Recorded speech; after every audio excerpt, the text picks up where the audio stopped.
first, and then I'll go second. How about that? We're live. We're here. Okay, great stuff. Thanks for joining us, everyone.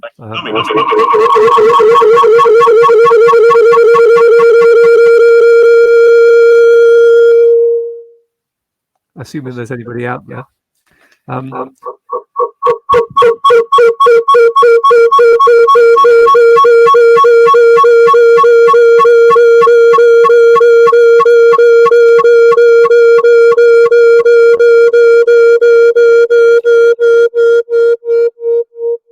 two. Can you hear? One,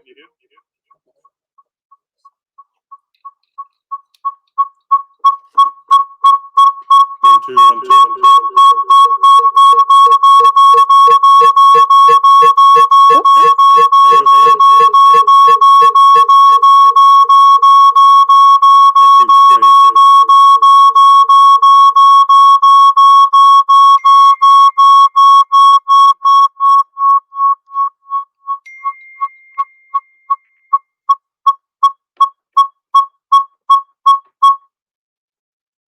Hello. Can you hear? Hello.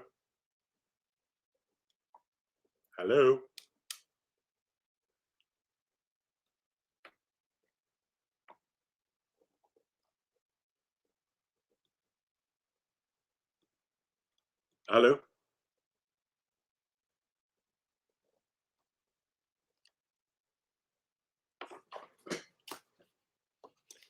Mike, can you hear me?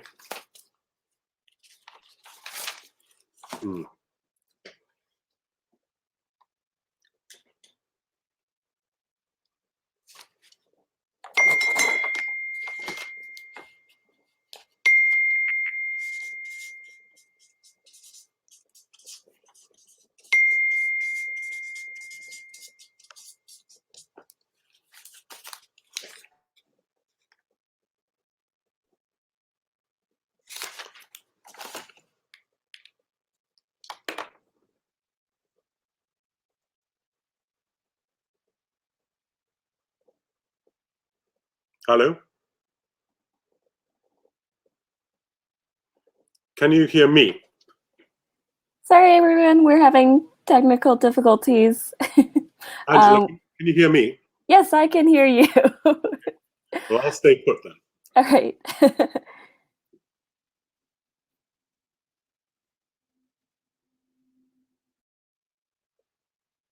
Hello? Mike, you're muted.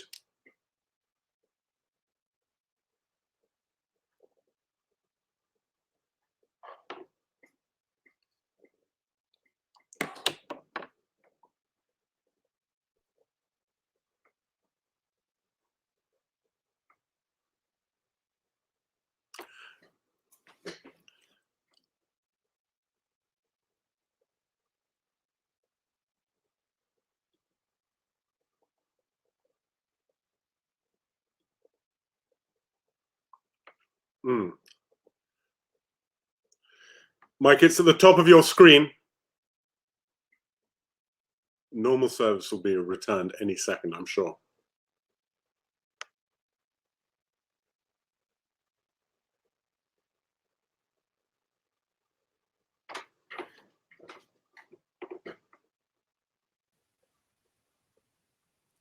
Hello? Mike, I can hear you. Great. Can you hear me? Yes, I can hear you. Good. Can everybody else hear us? I'm going to assume that's a yes. Yes. Yes. Thank you, John. Okay, so thanks for joining us, and apologies for that. Shall we go ahead and introduce ourselves? Absolutely. Do you want to go first? Okay. I'm Mike Carey, also M.R. Carey. I write novels, I write comics, occasionally write screenplays, and my latest book is The Book of Coldy, which is the first installment of a trilogy. And I'm Charlie Fletcher, and I write books and screenplays, and I wrote the Stoneheart trilogy for children, and then I wrote the Oversight series for adults, and my current book is A Boy and His Dog at the End of the World, which I would like to speak about. Sorry? Which I would like to speak about. So we thought we would introduce each other's books. Boy and His Dog at the End of the World is a post-apocalyptic story. The apocalypse in this case was a very quiet one. As Charlie puts it in the book, the world ended not with a bang or a whimper, but just more of a quiet sigh. People stopped having children. There was an event called the Gelding, where the birth rate just dropped off a cliff, just precipitously declined. We're following a family who are living on a remote island off the coast of Scotland. The main character is Grizz, the boy of the title. Grizz lives with his parents, his siblings, and 2 dogs, Jip and Jess. And the story starts when a stranger comes to the island and does something unforgivable. He steals one of the dogs, and Grizz decides that he has to pursue this guy Brand and bring the dog home, and that's the gateway into the story. That's a very, very clear explanation of it. I won't give nearly as clear an explanation of Coley, but Coley, the Book of Coley is essentially, again, set in a post-apocalyptic world where technology has failed. Humanity seems to have retreated into an almost medieval situation of groups of humanity who are aware of each other but are separated, living behind stockades in rather medievally strated small villages or societies. And I think the significant difference between our 2 books, perhaps, is that in Mike's imagination, nature is getting its own back. So nature is red in tooth and claw and sort of green in briar. And it's a wonderful world that Coley finds himself in, as he, for completely different reasons, but in a sort of similar structure, has to find a way to solve what's happened to his life, and in a way what's happened to the world. I'm expecting, although there are 3 books, 2 more books to come, but he himself finds himself, as it were, lost in the wildwood and having to sort things out about the past, the present, and the future. Strongly recommend you read it. Thank you, Charlie. You can see why they paired us up. I mean, the 2 stories have a lot in common. They both have young protagonists venturing out from a sort of a fairly sheltered, or at least remote setting, into the wider world, for which they are kind of unprepared. Absolutely, and I think the interesting thing is that one question we should probably ask ourselves is, why do we both decide to write this kind of book at this point in our careers? At this point in history, it seems probably not a coincidence that we're thinking of. Dystopia is actually the wrong word. I think I like this idea of dystoptimism. I think if there's a genre, I don't know where you're going to end your story, so I might be completely wrong about this, but so far both stories seem to be a lot about humanity and the good side as well as the bad side. Yeah, definitely. I mean, I think post-apocalyptic settings are perfect for that, aren't they? They're posing questions about what are we like? What are we like when the structures that sustain us fall away? When the social roles that normally define us and regulate our behaviors are removed. What's left? What's the core? What's the irreducible core of humanity?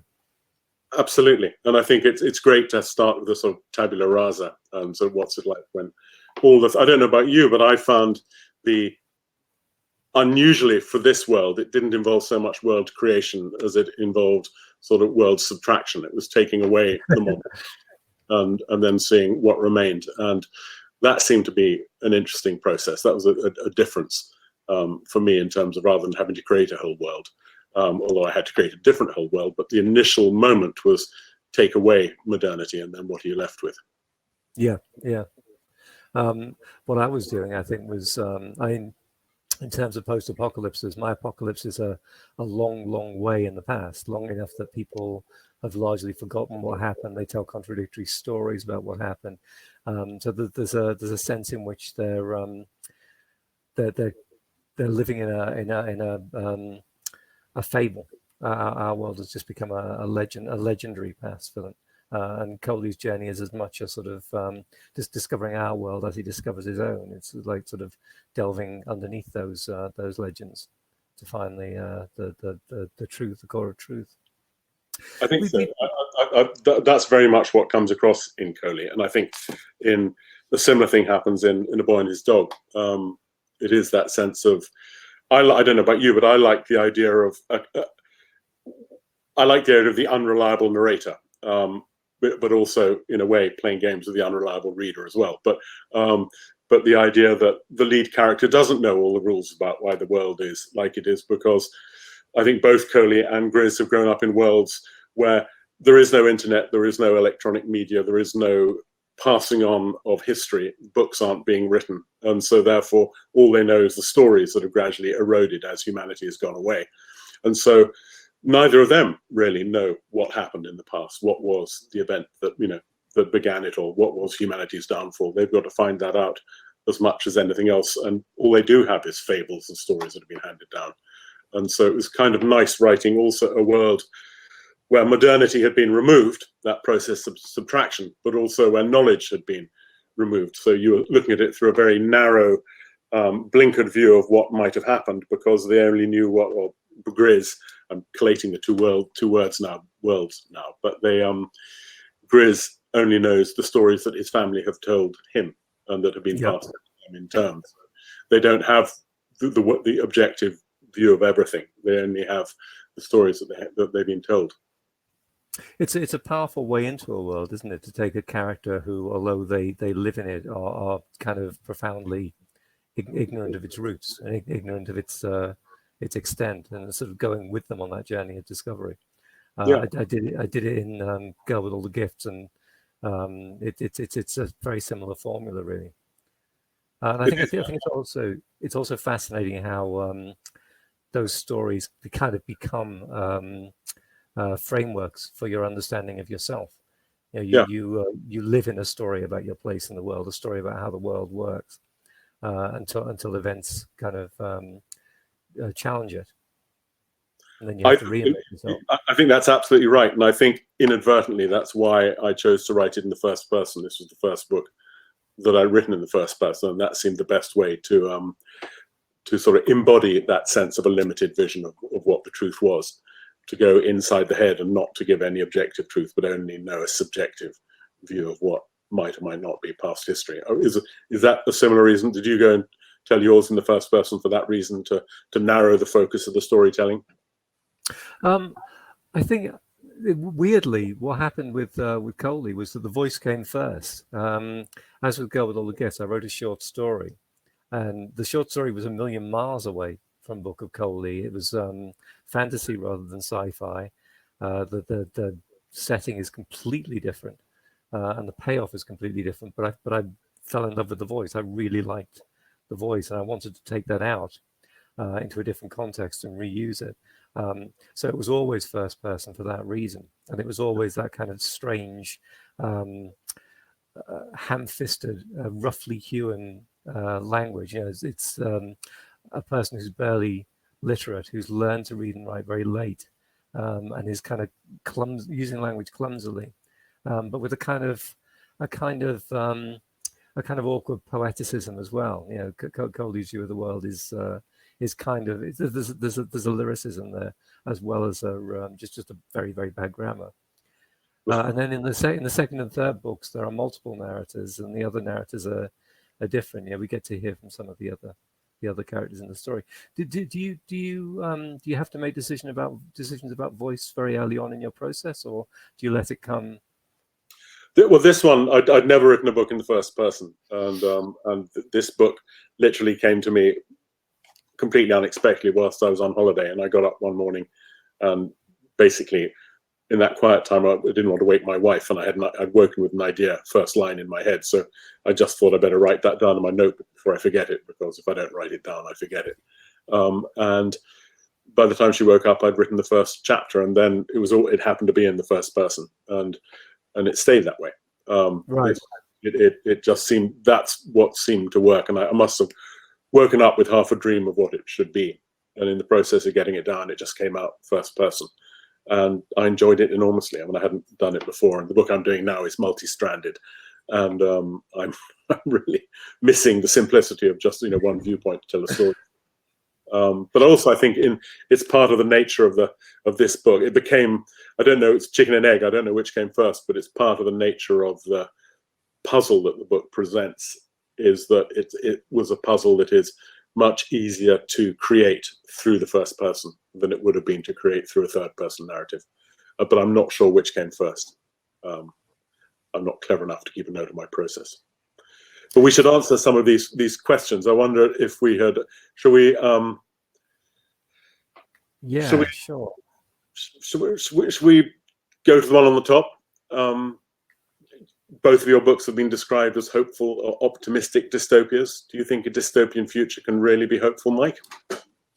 I definitely do, yeah. I mean, I think part of the appeal of the post-apocalyptic setting, I think, is that it, in a weird way, it is comforting at times of great stress, times like the ones we're going through at the moment, to imagine a world from which a lot of those stresses have been removed. If the world ends, if society comes tumbling down, a lot of the things that terrify and torment us on a day-to-day basis simply cease to matter. You know, you don't have to worry about your job, you don't have to worry about your mortgage. All you have to worry about is catching a fresh rat for dinner or whatever.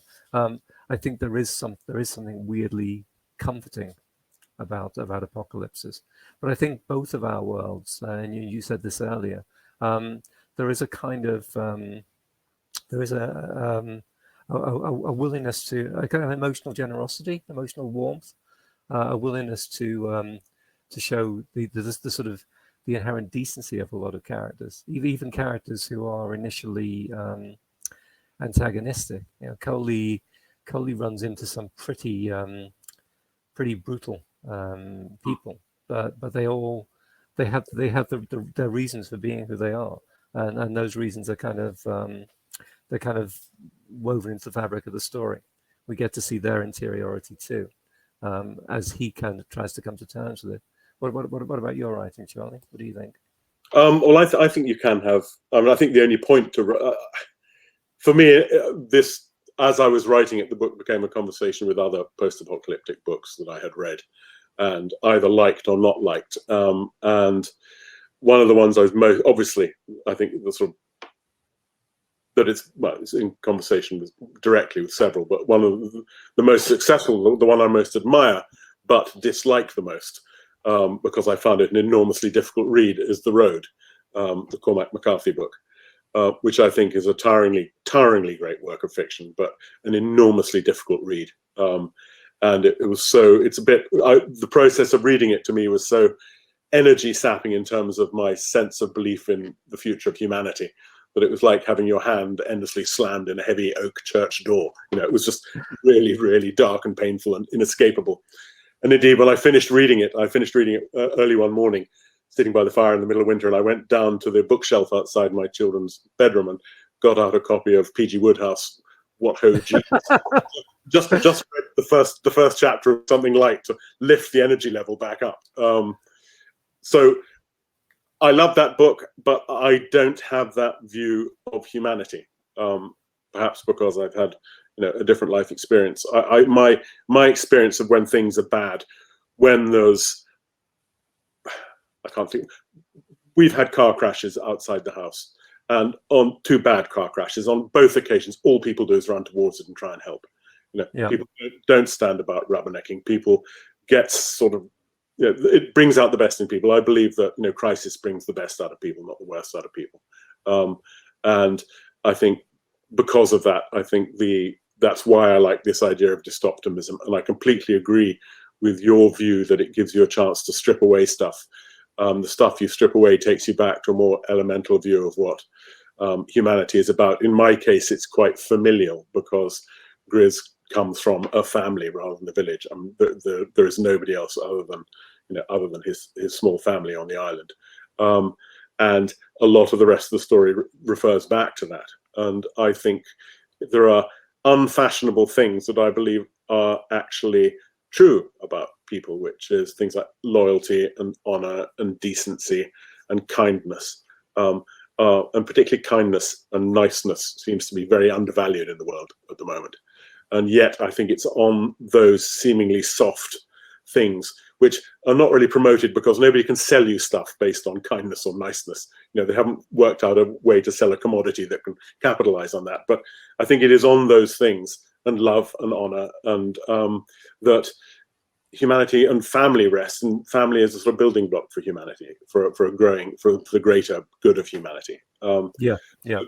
That's and I think a similar thing applies. I feel a similar thing applies to the world of Coley. I may be imposing that, but it seems to have there's and it's in common with the rest of your writing. I mean, I really, as you know, admire Girl with All the Gifts, and I really admire Fellside as well, which is a very different novel. And I think what both of them have very different stories is a really admirable decency that runs through them. However dark the story is, there is this sort of core decency which makes your book so appealing, and I think that's what makes humanity worth rooting for in the end.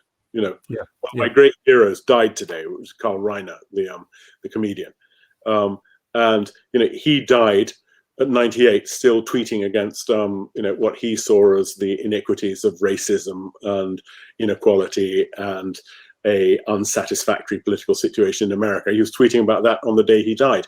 I think that's what humanity is. You start the good fight and you keep fighting it till you turn your boots in. Yeah. Amen. What you were saying about family definitely resonated. I think in Coley there's also the step up from that is community.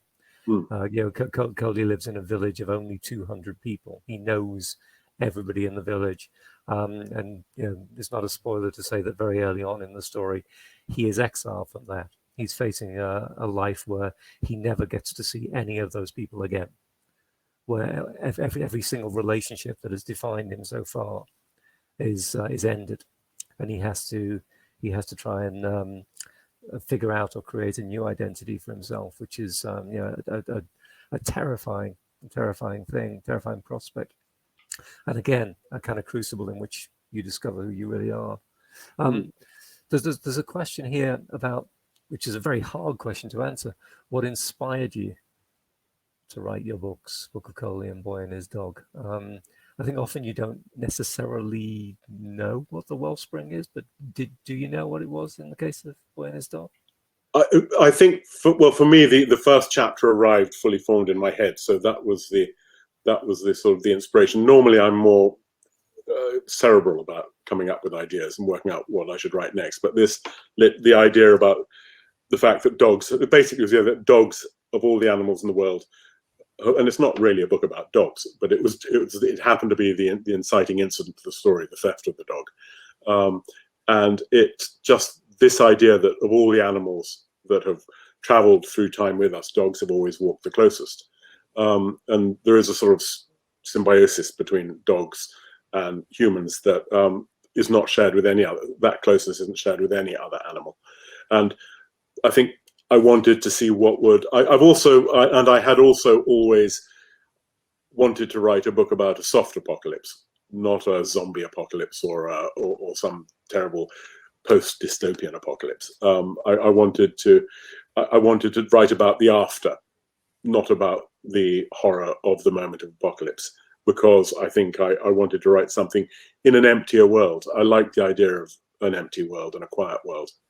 There are certain images that sort of I've saved on my computer over the years of nature taking back, you know, old buildings or old roads or old pylons that just stick in my head. And there's a pylon I walk past every day with the dog, which is just totally being taken over by vegetation. And I walk along a road that is cut off at both ends, which used to be a sort of 2-lane highway and is gradually the moss is taking it back on either side over the course of 20 years. It's almost disappeared.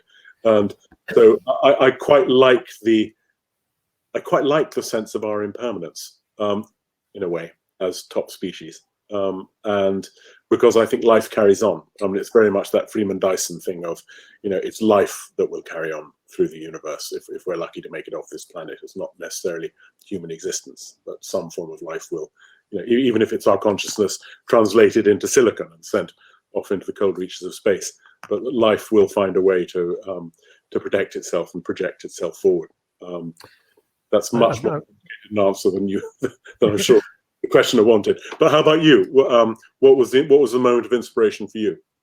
Well, I'm going to pick up on what you said about our consciousness translated into silicon, because, of course, one of the main characters in Book of Coley is an artificial intelligence, a kind of download of the consciousness, or at least the memories and mannerisms of a dead Japanese pop star, who ends up as the kind of interface in a media player, which Coley gets to use. I can remember reading an essay a long time ago. It might have been by David Quammen. I don't think it was Stephen Jay Gould, but it was basically arguing that humanity's evolution now is no longer a purely physiological phenomenon, that we also evolve through our tools. To a certain extent, the things that we make in order to sort of to pick up the world and manipulate the world have become extensions of ourselves, and evolution has sort of moved into that sphere. I think definitely one of the inspirations for the Coley books was our relationship with our technology, and the question of what that becomes when we lose the ability to make new things. One of the side effects of the end of this global civilization is that you no longer have factories, you no longer have the technological infrastructure to make the complicated machines of today, but some of those machines will still survive, and our relationship with them will change because they will become kind of opaque. They will become mysterious and problematic in ways that they're not now. So I started out from that, the idea of legacy tech, and the role that legacy tech might play in a post-industrial, a very much post-industrial world that's collapsed down to a almost like a medieval level of technology. So it was that, really. Although in the short story it was magic, it wasn't technology. But once I decided to make it a post-apocalyptic setting, it seemed to make sense to have technology stepping into that, taking that role in the story. And of course, any sufficiently advanced technology can appear to be magic, which indeed is what happens in the book. The first reaction feels, as if a magical voice has appeared out of nowhere. Yeah. And of course, it takes Coley an awful long time to figure out who and what Monono is. The more she tells him that she's not that dead Japanese girl, the more difficult it is for him to kind of come to terms with that. And her nature will change throughout the trilogy as well. But I probably shouldn't get into that. No, you're veering into spoilers. There's a you're entirely okay to spoil your own book, but I wish you wouldn't. So I'm looking forward to discovering it for myself. There's a question about voice here. Both of your books are written for adults. Yes, they are, I think, but feature young protagonists. How do you balance writing an authentic young voice while also making sure the book is interesting to adults? We talked about this a bit last week, didn't we, when we were sort of brainstorming a list of topics for today. The sort of danger that if you have a teenage protagonist, people just automatically assume that what you're writing is YA. And I don't think either of us is, really. No, well, certainly not in these books. They both seem to me to be adult books. And I think to directly answer the question, balancing writing an authentic young voice while making sure the book's interesting to adults, is that adult things happen to young adults in a way. And the good thing about being an adult is the one thing we all were young adults. And part of the process of writing is hopefully that most writers have very, very, very good memories for certain things, and for feelings and senses, and for what it felt like to be something. And I think it's clear reading your book, Mike, that you remember what it's like being a child, the things that a younger person notices as they move through a new landscape. And I think it's that didn't seem to be a problem. There seemed to be many other problems in writing. I found in writing A Boy and His Dog, but the voice didn't seem to be a problem because, in a way, your character sort of defines themselves in a way. And so especially writing in the first person. There's a bit of sleight of hand in writing in the first person, is that you insinuate your way into the reader's consciousness, because it's a bit like you're providing a mask for the reader to slip into too. And so because they experience everything in the first person through the eyes of your character, I believe you become more invested as a reader reading a first person novel in a way than you do reading a more objective, the third person voice. You're just that much closer to the story, or that much closer to the lead character, because you're only seeing it through the lead character's eyes. Yeah. Which is I think there are two things that are sort of enthralling and attractive about having a young lead. One of them is, when you're young, especially when you're a child, but I think this continues into your teens and maybe even into your early 20s. It's possible for very small and trivial things to fill your entire mental horizon.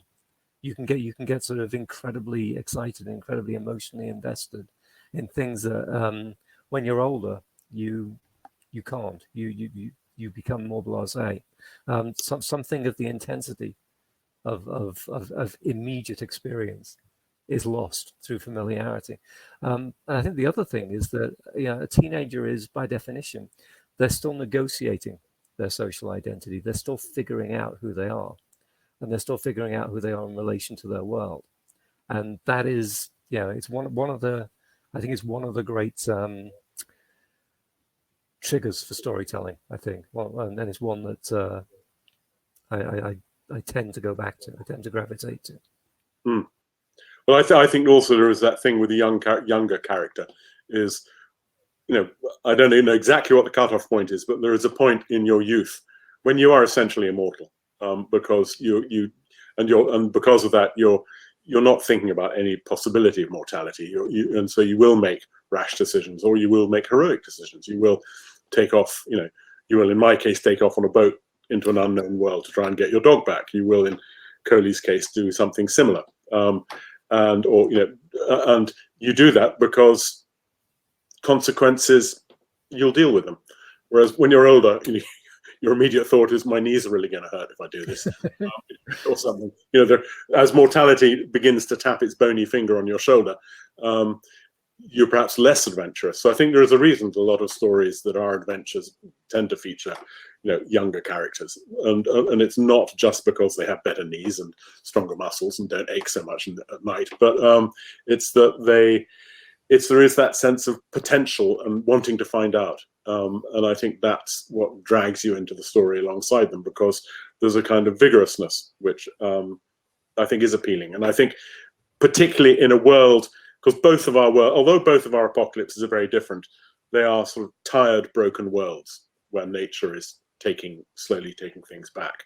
Yeah. And I think to have tired, broken characters taking you on a journey through that world would be less engaging than having sort of young, vigorous characters full of sort of piss and vinegar, who are going out there to face it. And also, in both cases, I mean, it is funny that the similarities between our books, but in both cases, they are discovering the ruins of our world, and drawing very different conclusions from it.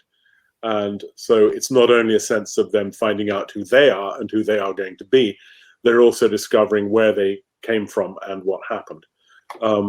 And maybe that's a young woman or a young man's job to do that. Yeah, very much so. I was thinking, you were saying how quickly and how terrifyingly things become irrevocable for Grizz, because he makes that initial decision without any thought for consequences at all, and then the consequences play out and absorb him. It's very powerful as a formula for storytelling, I think. Okay, there's an easy question. What are you reading right now, or what's something you recently read and loved? I can never answer those questions quickly. I just read a book by Elizabeth McCracken called Niagara Falls All Over Again, which is published about 15 years ago, and it's just a wonderful bit of writing. She's a really great American writer, and it's basically a story of an imaginary vaudeville come early Hollywood partnership in the style of a Laurel and Hardy, and it's the story of their lives. But it's sort of heartbreaking. It's about family and loyalty and love, about two performers. And then the book I just finished, a much shorter book, was Tim Winton's The Shepherd's Hut. And Tim Winton, the Australian novelist, is someone I've only just discovered in the last year and a half. And it's that lovely thing where you discover a writer who's written a huge amount of really good and very different books. And so I'm rationing myself because I'm reasonably voracious as a reader. And I read his book Cloud Street and his book Breathe. Very different books, both wonderful. And The Shepherd's Hut has similarities. It has, although it isn't set in a future, but it has, funnily enough, it has similarities about both of our books, because it's a story of a boy on the run who finds himself in sort of dire straits in a very unpopulated landscape in Australia. But I was struck by the similarities between our books and his, maybe because I knew we were going to have this conversation. But again, it's a short book, but it's a good one. How about you? What's on your bookshelf? Well, I've just finished Mirror and the Light, the third novel in Hilary Mantel's Cromwell trilogy, which was kind of exhausting and wonderful. But I thought the last thing I read before that really blew me away was Frances Hardinge's Deep Light, which stayed with me. I read it a few weeks back, but I find myself sort of going back to that world. It's a fantasy novel set on an archipelago in a world that used to have gods, and now it doesn't, because the gods all destroyed each other. There was a Theomachia, and at the end of it, what you're left with is a landscape that is strewn with the physical remains of the immortals. The gods didn't just die; they ripped each other apart.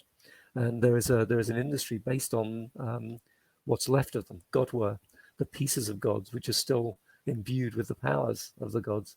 It's an amazing book, full of really, really clever reveals and wonderfully vivid characters. So I would recommend that very strongly. That's definitely going on my independent bookstore reading list. I'll have to. I think she's a terrifically good writer, and what I like about her books is they're all very different. There's no, other than the fact they're all brilliantly written and amazingly imagined, there's really nothing that, you don't feel, oh, it's that story again. She's always endlessly new in what she writes. Yeah, very much so. There's a question just for you here.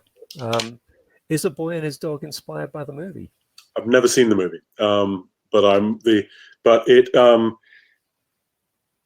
it is in.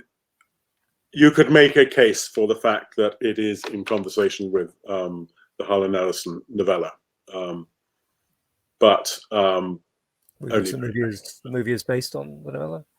I think so. Yeah, it's. I've looked it up on IMDb because I've been asked the question before. It stars the young Don Johnson. The Harlan Ellison book I find not. I think it's just not to my taste, and maybe it's from a different era, but the attitudes within it I think are problematic, and as I say, somebody could write a interesting academic piece arguing that my book is in conversation with it, I'm sure, but not particularly consciously. Okay. Can I speak to the question above there about the sequels? I think Boy and His Dog is a standalone, isn't it? It was intended to be a standalone, but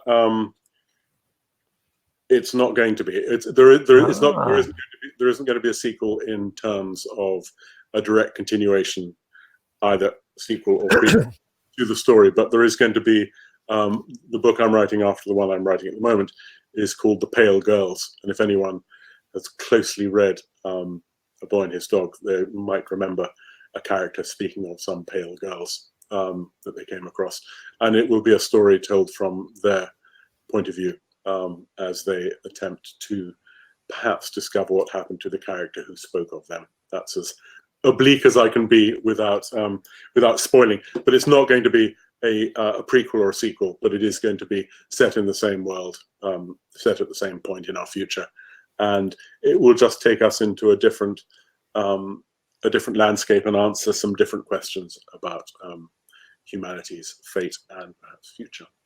Oh, wonderful! I look forward to that. I mean, that was me, and I think the editor we share being greedy because I realized, having finished this book, I liked the world very much. I liked this empty world because it seemed to me full of potential for telling other stories, and so we've decided to go back to that world, but address it from a different perspective.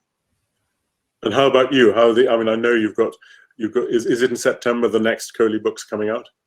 Yeah, that's right. They're all written. The third one's sort of delivered now, and it was conceived as a sequence of 3 books, which would take Coley. At the end of the first book, he's looking for lost London, and we get the conclusion of that quest. But more and more, it's also about him coming to terms with the world's past, discovering the origins of the society that he lives in.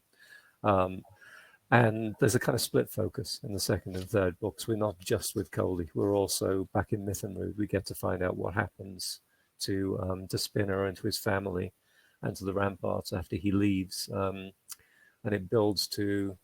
Actually, no, that's all I'm going to say.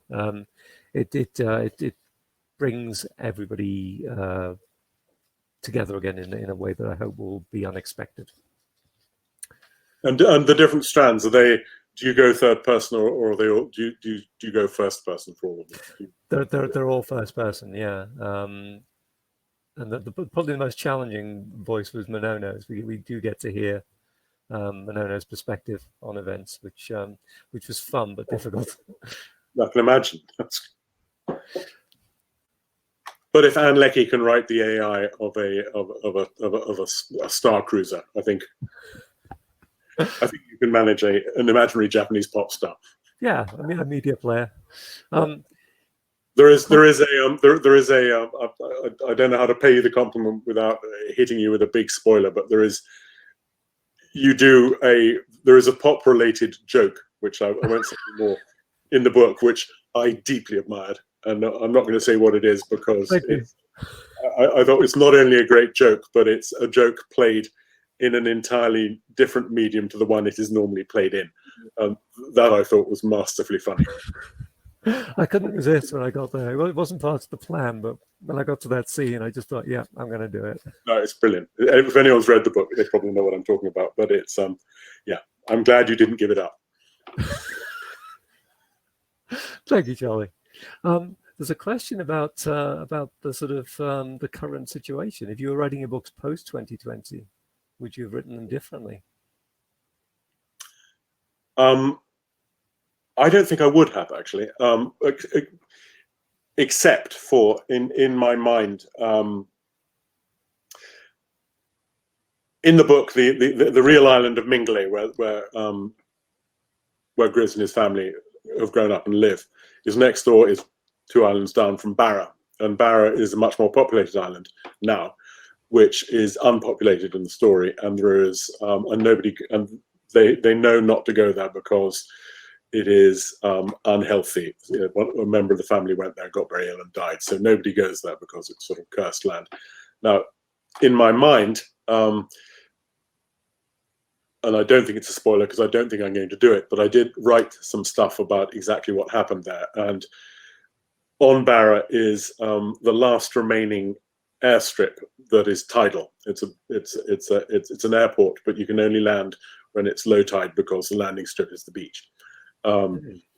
And in my mind, as part of the backstory, I had it that the last plane out of America made it across the Atlantic, and the first landfall they came to would have been and was Barra, and attempting to land a plane on Barra led to the whatever the contamination was that still lurks on the island. And that plane, the ruin of that plane in the chapter I wrote, which I didn't put in the book, was under the water, and you could just see what appeared to be something saying the unstate of me. But actually what it was what remains of the United States of America, written across the fuselage, and it was Air Force One, and it was the and so that's a whole strand of story I didn't develop and I won't develop, but in my mind. Maybe I would have done it now. Maybe I would have had a cowardly president abandoning his people, because I wouldn't have thought that would ever be possible. But who knows? I think that might be possible nowadays, shockingly. And that's one of the reasons I didn't write it at the time, because I didn't think that was. But anyway, now, yeah, I might put that back in if I was starting to write it now. But in the real book, as it exists, nobody knows what happened to America. It just stopped, as other countries did. As communications broke down, people stopped hearing from other countries way in the past. And so what happened in America is it's a mystery, which we might address if we go to a third book. Right. Because the second book goes east rather than west. There was a conversation on Twitter a few days ago, and so somebody made the point that in future zombie apocalypses will have to include a scene where a few people run towards the zombies, claiming that it's a liberal conspiracy. Exactly. The zombie. Also, both of us have written these books after the glut of zombie novels and zombie films, but haven't gone the zombie route. Were you conscious of not writing that version of an apocalypse? Well, I'd done it. I'd already been there in Go With All the Gifts and Boy on the Bridge. So I felt like I'd done paid my zombie dues. I love zombie fiction.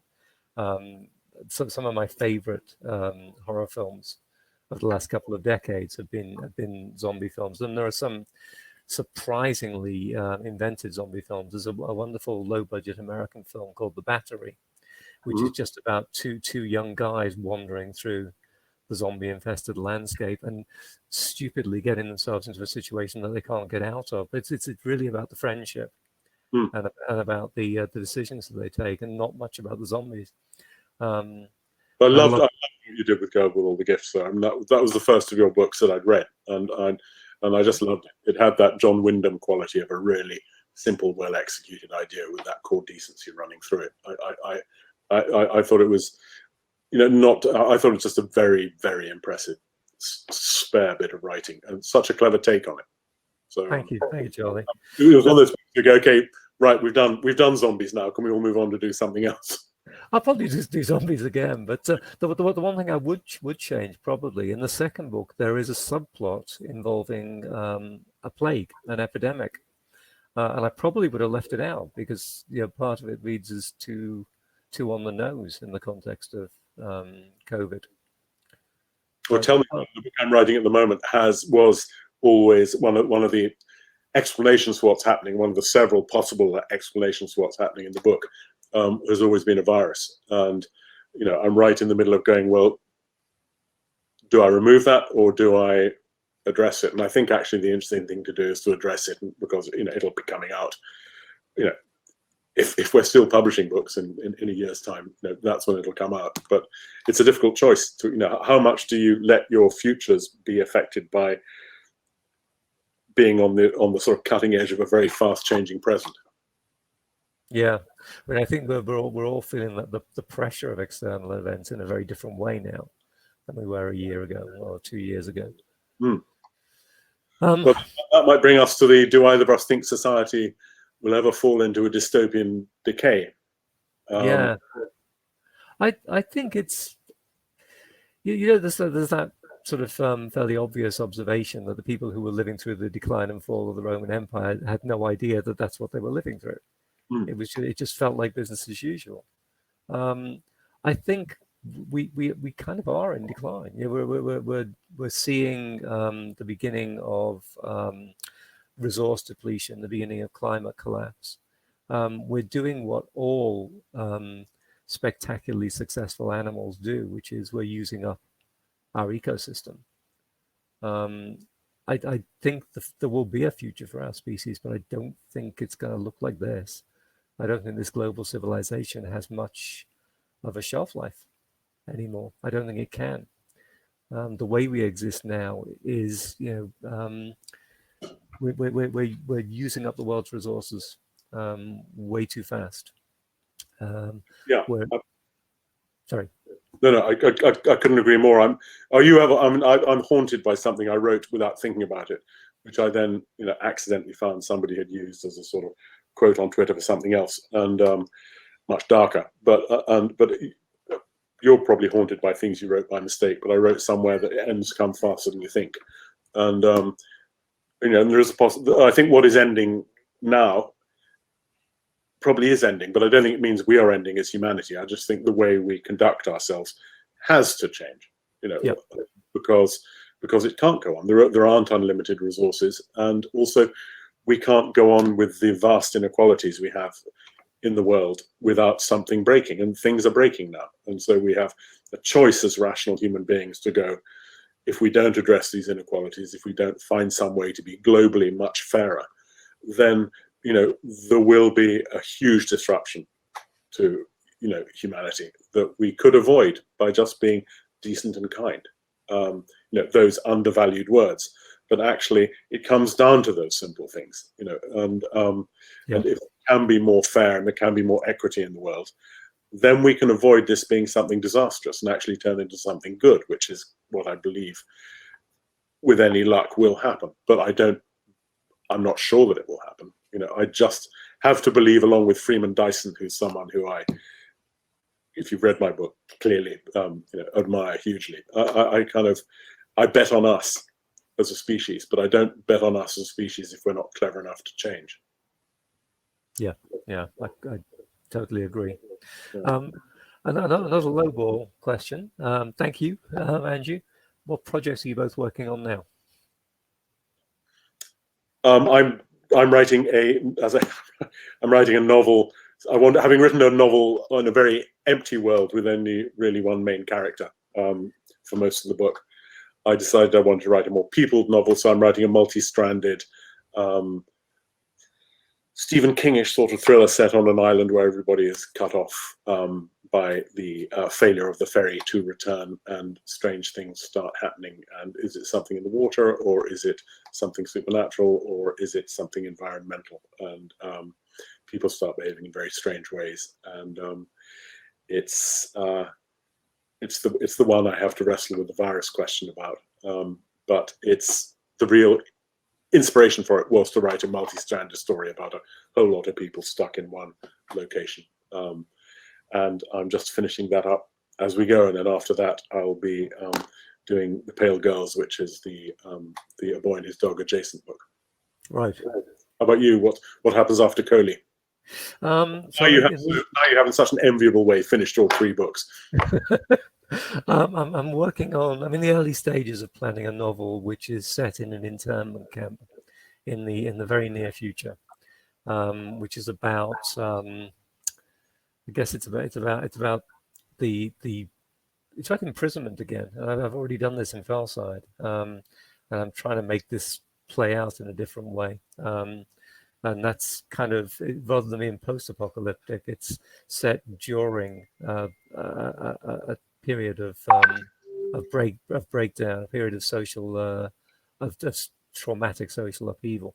But I'm really just noodling with that at the moment. The other thing I'm doing is working on a screenplay for Fellside. Brilliant. Which we've been working on for several years now. The we being myself and Colin McCarthy and Cami Gatan, the director and producer of Girl with All the Gifts. Girl with All the Gifts. Yeah, same team, exactly the same team, and they're wonderful people to work with, and it seems to be. I'm looking around for something wooden to touch. It seems to be coming together at the moment, which is surely a sign that it's all going to fall apart again. No, and it's such a good story too, because it's very containable. Yes, yeah, it can be done. A great role too. Yes, yeah. You'll be able to cast the hell out of it. I hope. I hope. How many works did you write before you were comfortable / confident in your finished product? As an aspiring writer, I've written 2 novellas and a full-length novel. I frankly think they aren't worth showing to anyone. I'm sorry to hear that, Brent. What do you think about that, Charlie? I I'm afraid that the moment I finished a full-length novel, I showed it to everybody because I find it hard to have got through it. I came up as a screenwriter, so I'm used to writing, 110, 120 pages of loosely typed script. So by the time I'd worked my way through a novel, which is substantially more writing, I was too exhausted to think I needed to hide it away in a drawer and start on something else. So I shamelessly showed it to everybody. It's a difficult question to answer. I actually think, Brent, show it to somebody. I mean, why wouldn't you? Show it to somebody you trust. Don't show it to somebody who is just going to tell you it's fantastic when it isn't. I think you have to find the right reader who trusts you enough and you trust enough to give you the truth in a kind way.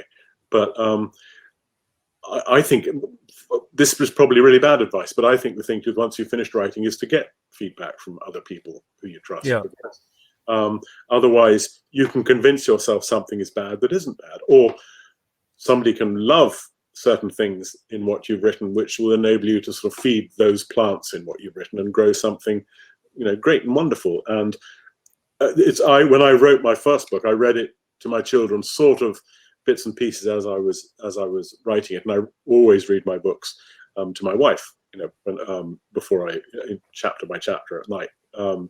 When I'm in the final stages of rewriting. And just that process of putting the work out there beyond your screen, I think is important. I think if you have to, of course you have to find the right people to read to or to have read your work, but it can become too intense if you don't put it out there. I wrote terrible stuff when I was younger. I'd write endless, really, really overwritten first pages or first chapters, and then I just put them away, and it took me years to realize what I needed to do was finish something. And you've done the incredible thing of finishing a full-length novel and 2 novellas. I mean, that's a damn sight more writing than I did before I showed it to people. I think that's really impressive, and there's a lot of work in there, so why wouldn't you want to get feedback? Because otherwise you're just writing for yourself. Speaking to the first part of that question, how many works did you write before you were comfortable or confident? I think, and the answer is definitely dozens. And to a certain extent, I've never entirely gotten over imposter syndrome. I'm never 100% confident that what I'm writing is worth reading. There's always a kind of process of self-doubt, and then overweening arrogance, and then self-doubt again. I think the moment when you become comfortable that you've achieved, that you've got there, is probably the moment when you start just getting stuck in a groove and writing the same story again and again, which is one thing that terrifies me. But I think that's totally true, and everybody I know who works creatively, not just as writers, suffers from imposter syndrome. We all have. I think if you're not thinking, "Oh my God, this is terrible," or "I'm going to get found out," then you're not keeping yourself sharp. I sometimes sit down in the morning, look at stuff I wrote the day before, and just despair. But then you just pick it up and try and make it better. And that's really part of the answer of why I think one has to show stuff to people, put it out there, because it becomes real once it's out there, once people are looking at stuff. And it doesn't mean that it's set in stone. That's the point at which you make it better. And so I think that's part of the process. But I also think, I totally agree, the moment you think you're writing great stuff is the moment your writing becomes bad. My wife's an artist. She's fantastic. Her work is totally original and unusual and great and immaculately executed. And she totally doesn't believe in herself. And that's the reason she continues to be great, because she's always trying to do better. And I think that's part of the creative process, that sense of, even when you're not building, from other people's point of view, it may seem that you're going from strength to strength to strength. Most people believe that they're going from failure to failure to failure, but just failing a little bit better every time. And I think that's the other reason to let people read stuff, is that we're too frightened of failing. And I think we shouldn't be. I think being willing to fail and continue moving forward is a defining creative act, and it's a defining human act. And it's a really great way to gain agency in an increasingly difficult world. And not to be scared of failure, but to realize that failure doesn't define you, and you can build on it and get better. Everybody who is a good writer or a good artist or a good anything, in fact, didn't start off being that way.